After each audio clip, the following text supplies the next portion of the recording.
voice is going to last. So I'm only going to keep you here a little while tonight. I'm just going to show you one thing, how to do a derivative of a polar equation when that's on the XY coordinate system. On Thursday, we're going to do an integral of a polar coordinate graph on an XY coordinate system, and that's going to wrap up. It's going to wrap up the semester. Next Tuesday. Oops, hang on. Let me let Lauren get in here. So next Tuesday, we'll go over any of the chapter 10 questions that you have, and I'll send out the questions. And like before, it'll be due the next day, and that's going to end the semester for us. So questions about anything before we get started? It's only going to take about a half hour tonight to show you what I need to show you. Has anybody got any questions first? I thought I had sent homework out from the other class a while ago, and I realized yesterday that I thought I did it, but I didn't do it. So I sent some out yesterday, and it's pretty straightforward. It's just converting X and Y into R and theta. So it shouldn't have been too much of a problem. All right, let me start recording here. Let Jordan in. Here we go. All right, so just one thing tonight, like I said.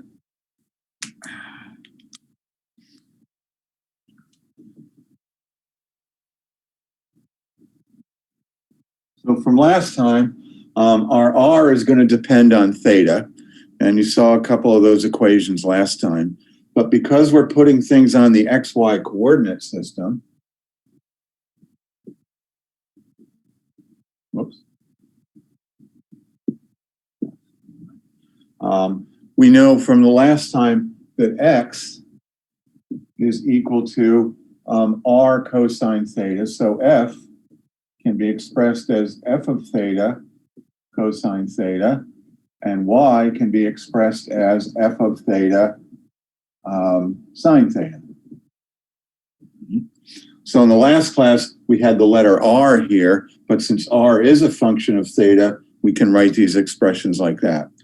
So if we have an equation that looks like F of theta is equal to 2 minus 2 sine theta. So there's our equation. Your graphing calculators can do these, and it's nice to see what you're looking at. Although graphing calculators don't show it very well, I would recommend that you use something like Desmos, which is free online, DESMOS. It's got a great graphing tool in it. Also, another nice one is WinPlot, WINPLOT, all one word. WinPlot will even graph in 3 dimensions, and with the tab keys, you can like rotate things around. But WinPlot's very nice because once you graph the equation, you can paste it into a Word document. So if you're writing things up, it's nice to have. So this equation looks something like this. Well, that's a little too heart-shaped.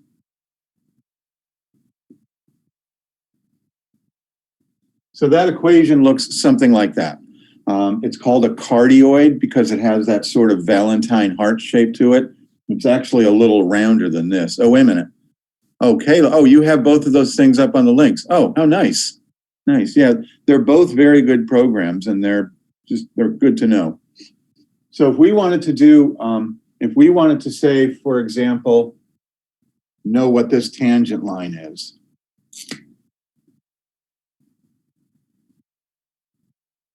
So if we wanted to know this tangent line,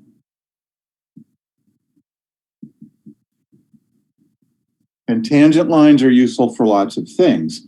If this graph was representing a particle, for you physics folks, a particle moving through an energy field or magnetic field, that tangent line gives us both the instant direction and velocity, if we think of that as a vector, which is coming in Calc 3 for you folks. But the tangent line isn't written in terms of R or theta. The tangent line is mx plus b. All right, so we need this connection. We need this connection between the f of theta and x and y on here. So how do we find a tangent line? To find the slope, we do a what? I don't remember that. Goes back to Calc 1. How do we find a tangent line? Derivative? Yeah, you do the derivative, first derivative, right? So you do the first derivative and that gives you the slope.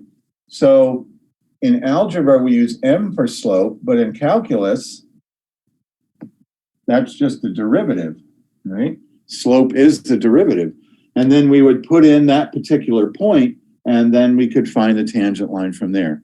So tonight I'm going to show you how to do a derivative with x and y embedded in it. So there's one formula that gets used every single time. So the derivative formula, well, I'm going to show you what that is.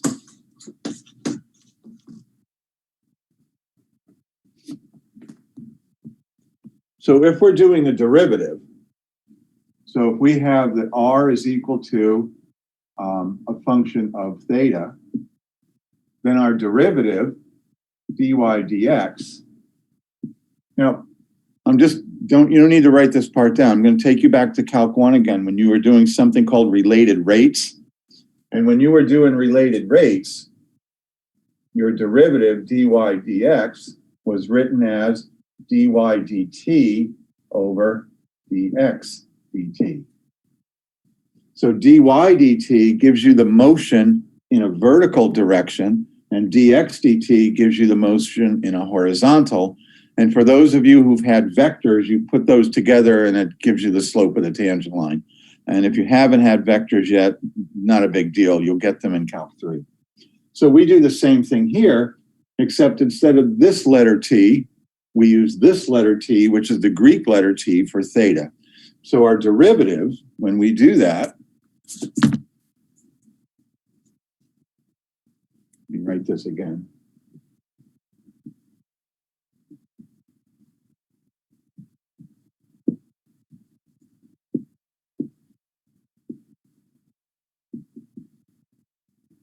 So our derivative, dy dx, becomes the derivative of y with respect to theta, and on the bottom is the derivative of x with respect to theta. So since y is two things being multiplied together, so to do this, we need the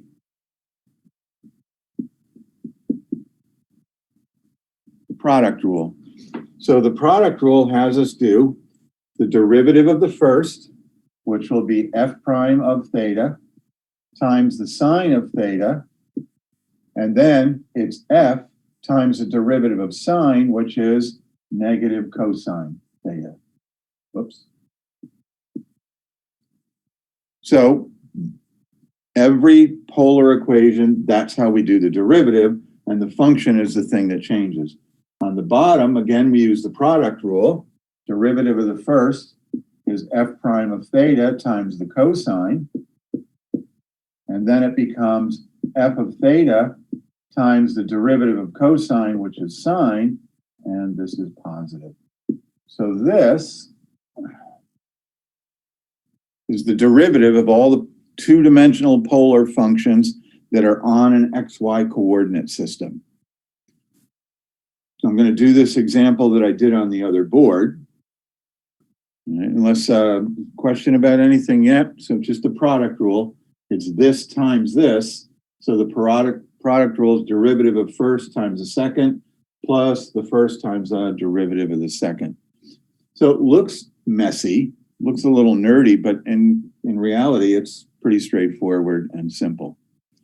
So the equation that I've shown you with that very bad sketch that I made.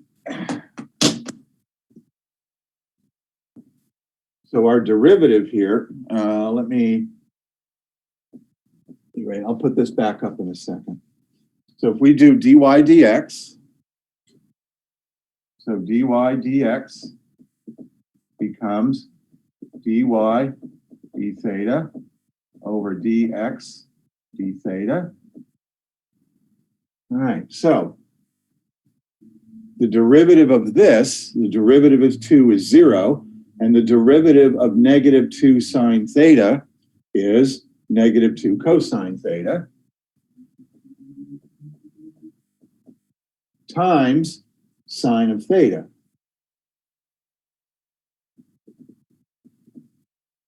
And then using our formula over here, that negative sign that I can't really reach, that negative sign in the numerator is part of the process. So this then becomes negative 2 minus 2 sine theta times the derivative of sine, which is cosine. And that's where that negative comes from. So that's the derivative of the top. We do the same thing down on the bottom. We do the derivative, which we already did. So we get negative 2 cosine theta times cosine theta, and then plus the function 2 minus 2 sine theta times the derivative of cosine, which is sine of theta. Again, it looks messy, so these take a little practice. There's not a whole lot of homework problems on these. So we're just following this general form right there. So it can get a little messy looking because we've got sines and cosines everywhere. So that will give us the derivative, which will allow us to find the tangent line anywhere on that slope. So, for example, sorry, let me pause here for a second. Anybody have a question? I know it looks pretty messy. Again, here's a reason that I don't like having this small Zoom window and only one whiteboard, but that's all we got. Anybody have a question? All right, so now let's figure out what a slope is on here. So let's find the slope. I'll find the slope of the tangent line when theta is equal to pi. So to do this, we plug everything in. So the sine of pi is 0, so that goes away. The sine of pi is 0, so the top. So the numerator is 0. Now we have to do the bottom to make sure we don't get another 0. That has a thing on here. So if theta is equal to pi, this term becomes 0 because sine of pi is 0.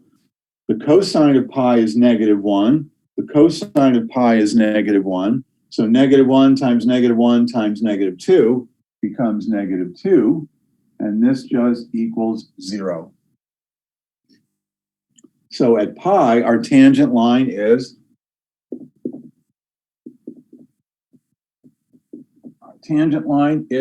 horizontal at pi.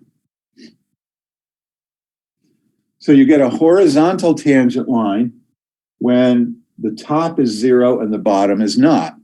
So there's a couple of homework problems that says find horizontal tangent lines. So you do the derivative and then you only use the top on here. If we came out with a 0 on the bottom, but not 0 on the top, that would give us a vertical tangent line. So we can see on this drawing, there's a horizontal tangent line here, here, and here. So there's 3 horizontal tangent lines, and there are 2 vertical tangent lines. There's one here, and there's one here. So setting this equal to 0 will tell us where the vertical tangent lines are. Setting the top equal to 0 tells us where the horizontal tangent lines are. So basic Calc 1 again, except we got this messy looking formula here. But you just practice a few of these and write carefully and neatly. It's easy to lose negative signs and all of that kind of thing. Does anybody have a question?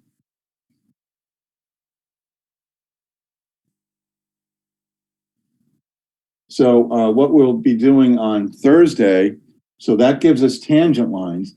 On Thursday, we might want to know the area of the interior space.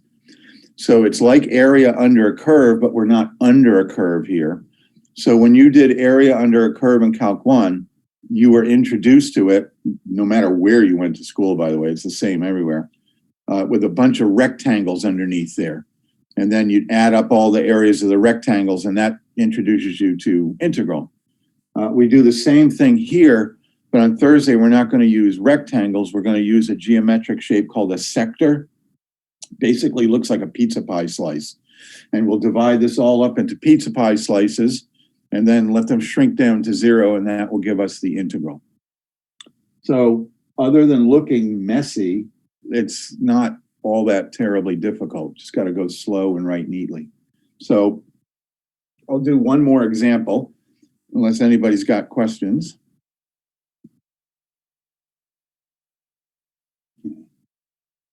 So let me pick one out of the, that one was in the one I just did, by the way, was number 60 in the book. And we're still in section 10.4.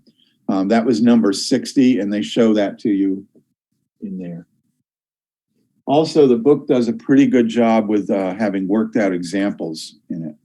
So let's just take one more here. Where am I?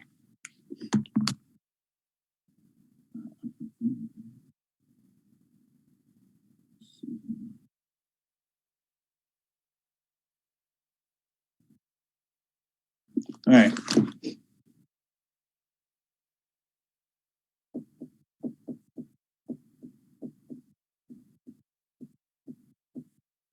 So there's our function, 5 times the cosine of theta. So the cosine of theta, just that graph, makes a circle, but it's sitting on top of the axis. So that's an equation of a circle in polar. So the book will use both f of theta and r sort of randomly, so don't get thrown off by that. So if we want to do the derivative, so we're going to use this formula. On the top, we do the derivative of the function times the sine, put in a negative sign, do the function times cosine. So dy d theta, and here's dx d theta. It's the derivative of this, which is negative 5 sine theta, times the sine of theta. That sine is built into the formula. So we get times sine theta. Then there's a negative sign. We do the function, 5 times the cosine of theta. Whoops, sorry, we do, the function, and then we have sine theta. Whoops, sorry. Cosine theta, because that cosine is built into the formula. And on the bottom, again, we do the derivative, negative 5 cosine theta, negative 5 sine theta times the cosine of theta, because that cosine is built into the formula. And then we do plus the function, which is 5 cosine theta, and then times sine of theta, because that sine of theta is built into the formula. All right. So it's messy, just go slowly and just use the formula. And this simplifies. So the top here, if we factor out the negative 5, that leaves us with sine squared theta plus cosine squared theta. So the top simplifies down, and sine squared plus cosine squared is, that's the queen of all of them. 1.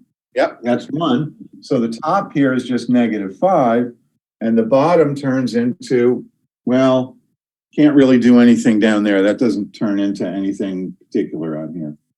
So we leave it like that. I guess you could pull the 5 out. If I pull the 5 out, that will leave me with negative sine theta, cosine theta, plus cosine theta, plus sine theta. And then these 5s will cancel out. And so the derivative just becomes -1 over that. All right, now, because that numerator is -1, the top can never be 0. The top can never be 0, so there's no horizontal tangent lines here. The bottom can equal 0. The bottom will equal 0 at the various odd multiples of pi over 4, and then you'll have vertical tangent lines there. So you just have to kind of go slow. Have the formula for the derivative sitting next to you. So really all you're doing is for any individual function, you do the derivative of that function, put it on the top, put it on the bottom, leave that sine and cosine alone, and then you put the function on the function, not the derivative, on the top and bottom, and leave those cosines and sines, and then you're done. That's the derivative. So it looks messy, but it's not so bad. And these come up, well, they come up in lots of kinds of engineering and physics and biology and things like that. So does anybody have any questions? It just amounts to doing some practice on this. Like in Calc 1, when you were learning, chain rule and quotient rule, you just had to practice a few of them until you got used to it. This works the same way. And the integration that we're going to do on Thursday, also sort of basic integration, but there's a little twist that comes into it. So I'll send out some homework on this. There's just like maybe 4 or 5 problems to do. On Thursday, we'll do the integration, and that wraps up the semester. Sorry, did somebody say something? Yeah, I just have a question about that problem. Yeah. Wouldn't like the bottom 2 terms cancel out or no? Oh. Yeah, they would, but that would give me a. Yeah, what would that mean if you like? What would that? Let me think about that a second. Did I make a mistake? I just wanted to let you know the formula that you used is different than the one on the textbook. Oh, the formula is, I have it in a different order. Michaela, I must have made a mistake because that bottom would be 0 and that can't happen. So the formula in the textbook, thank you, John. I was going to say something about that. I write it a slightly different way than they do. They reverse it. So in the textbook, they reverse this. Wait a minute here. I put the derivative first on the top and the bottom. It's just the way I do it, but it's ultimately the same thing. Oh, wait a minute. Slope and polar form, did I? Oh, I do have it. Oh, I did make, oh my goodness. I made a whole big mistake here. Hang on. I did them sort of upside down. Hang on a minute.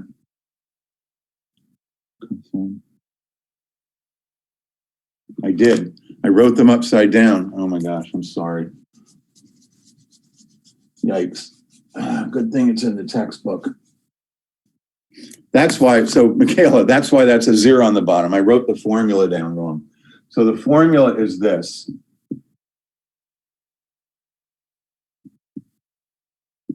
I've been muddle-headed all day. I've been fighting off a fever, not the COVID kind of fever, just a sort of regular fever. So let me write it just like it is in here. So it's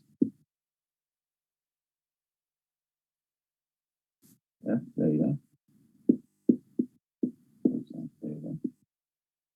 And then it will be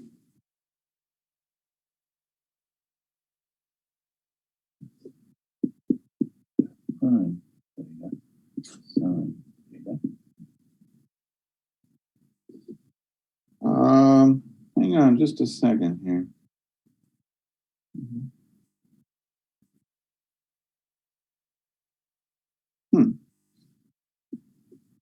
Something in the textbook doesn't even look right to me. Hang on.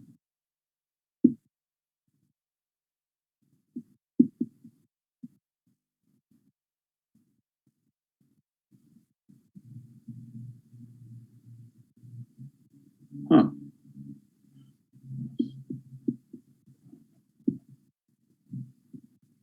So that's what shows in the textbook. I got my negative signs wrong on the last one. I usually put the when I do the product rule, I do the derivative first. So that's what I wrote last time. But I messed up. I had the negative sign in the wrong part up here. So now let's try that problem again. I'm sorry, everybody. You should request your tuition money back or something like that. Okay, so let's try this again. And we'll do the same function here. Only this way, this time I'll do it the right way. And Michaela and John, thank you both for catching that. All right, so the function times the cosine. So we get 5 cosine, that's the function, times the cosine, then plus the derivative of the function times the sine. So the derivative of this is negative, so we get negative 5 sine theta. And on the bottom, we do the function times the sine. So we get 5 cosine theta, sine theta. And then we do the derivative times the cosine, that thing over there on the bottom. So the derivative here, we get negative 5 sine theta. There's the derivative, and then times cosine theta. There we go. Oh, wait.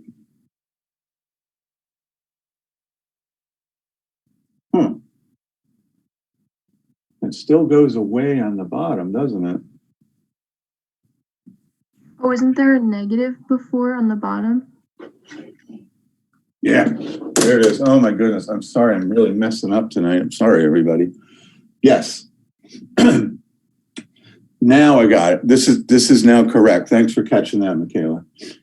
So the bottom turns into, this part turns into negative, well, that part, all we can do is factor that out. The top turns into, I can just write it a little more neatly on the top. We get 5 cosine squared theta minus 5 sine squared theta. So the top simplifies to that. There we go. And that's correct. The bottom doesn't really, oh, I can do something on the bottom. What can I do? Add them together. Yeah, I can just add them together. There we go. So there's a more simplified version of that. And then if you just would plug angles in there and you'd come up with whatever you have. All right. I'm sorry I messed that one up. Anyhow, that's all I wanted to show you tonight. So use the formula as it is in the book. I messed up that first one I put on the whiteboard. And then the homework, there's just going to be like 4 of these to do. And we'll go over, the answers will be in the back of the book. You can check them in there. Or calcchat.com is even better. It'll show you some of the steps. And on Thursday, we're going to do the integration stuff. And it's not much either. And that will bring you all to the end of Calc 2. That will be the end of our semester. So, anybody got a questions or anything like that? Well, all right. I'll get some homework out, and I'm trying to get the tests out. Well, I'm not going to get them done tonight, that's for sure. I'll try to get all your grades out to you tomorrow. During the snowstorm, because what else do we have to do, right? Although it seems like if we're Ocean County, we're going to pretty much just get a whole lot of rain, but who knows, right? All right, everybody. I'll see you back here on Thursday. Bye, thank you. Welcome. Thanks for catching.